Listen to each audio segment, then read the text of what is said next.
December 8న BR stadium Guntur జిల్లా athletics association ఆధ్వర్యంలో నిర్వహించిన జిల్లా స్థాయి క్రాస్ కంట్రీ పోటీలలో 12 మంది విద్యార్థులు వాగ్దేవి జూనియర్ కళాశాల నుంచి ప్రాతినిధ్యం వహించగా అందులో 5గురు స్టేట్ మీట్కు సెలెక్ట్ అవ్వటం జరిగిందని, వీరు ఈ నెల 24, 25 తేదీలలో పెద్దాపురంలో జరగబోవు స్టేట్ మీట్కు ప్రాతినిధ్యం వహిస్తున్నారని కళాశాల ప్రిన్సిపల్ ఓగురి నాగేశ్వరరావు తెలిపారు.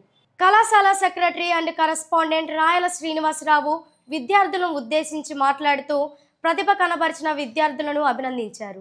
ఈ నెల 8వ తేదీన బీఆర్ స్టేడియం గుంటూరు జిల్లా గుంటూరులో జరిగింది. అథ్లెటిక్స్ అసోసియేషన్ వారి ఆధ్వర్యంలో మరి క్రాస్ కంట్రీ పోటీలను నిర్వహించడం జరిగింది. ఇందులో మా వాగ్దేవి విద్యార్థులు 12 మంది పార్టిసిపేట్ చేయగా అందులో 5గురు మరి స్టేట్ టీంకి సెలెక్ట్ అయ్యారు. స్టేట్కి సెలెక్ట్ అయినందుకు ఈ విద్యార్థులను ప్రత్యేకంగా అభినందిస్తూ 5గురు విద్యార్థులు మరి గుంటూరు జిల్లా అథ్లెటిక్స్ అసోసియేషన్ వారు నిర్వహించినటువంటి క్రాస్ కంట్రీ పోటీల్లో స్టేట్కి సెలెక్ట్ అవ్వడం జరిగింది.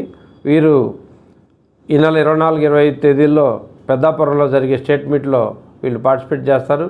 ఈ సందర్భంగా ఈ స్టేట్కి సెలెక్ట్ అయినందుకు ఈ విద్యార్థులందరినీ కూడా ప్రత్యేకంగా మా మేనేజ్మెంట్ తరఫున అభినందిస్తూ, అదేవిధంగా ఈ స్టూడెంట్స్కి మరి ఎక్కడా కూడా స్పోర్ట్స్తో పాటు ఎడ్యుకేషన్ కూడా ఎక్కడ ఇబ్బంది లేకుండా ప్రతి నిమిషం వాళ్ళని ఎంకరేజ్ చేస్తూ వారి విజయానికి కారకులైనటువంటి మా ప్రిన్సిపల్ ఓగురి నాగేశ్వరరావు గారిని కూడా ఈ సందర్భంగా వారిని కూడా అభినందిస్తూ, గుంటూరు జిల్లా అథ్లెటిక్స్లో మా విద్యార్థులు 12 మంది పార్టిసిపేట్ చేయగా మరి 5గురు సెలెక్ట్ అవడం జరిగింది. ఇందాక చెప్పారు మా సారు.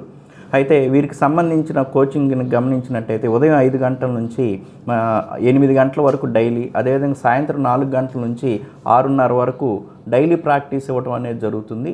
సుమారు మా దగ్గర ఇప్పటికీ ఒక 100 మంది స్టూడెంట్స్ని మేము ట్రైన్ చేయటం జరుగుతుంది. అథ్లెటిక్స్ అయితేనేమి, ఖోఖో, కబడ్డీ, అదేవిధంగా వాలీబాల్, బేస్బాల్ ఇటువంటి అన్నిటిని కూడా గర్ల్స్ కూడా ఆల్మోస్ట్ ఒక 30 నుంచి 40 మంది పార్టిసిపేట్ చేస్తున్నారు. వీళ్ళకి ఏంటంటే ముఖ్యంగా స్పోర్ట్స్ కోటా ఒకటి బాగుంటుందండి. అదే హైయర్ ఎడ్యుకేషన్కి వెళ్ళడానికి ఖచ్చితంగా 5% రిజర్వేషను, 3 నుంచి 5% బిట్వీన్ రిజర్వేషన్ ఉంది. అంటే వీళ్ళకి ఇంజనీరింగ్కి వెళ్ళాలన్నా, డిగ్రీకి వెళ్ళాలన్నా వాళ్ళకి ఖచ్చితంగా ఆ సీట్ రిజర్వేషన్ ఉంది కాబట్టి మంచి కాలేజీలో సీట్ పొందుతున్నారు. అంటే సుమారు వాగ్దేవి నుంచి ప్రతి సంవత్సరం ఒక 100 నుంచి 120 మంది స్టూడెంట్స్ ఈ స్పోర్ట్స్ కోటాలో మరి వాళ్ళు ఉన్నత చదువులకు వెళ్ళటం జరుగుతుంది.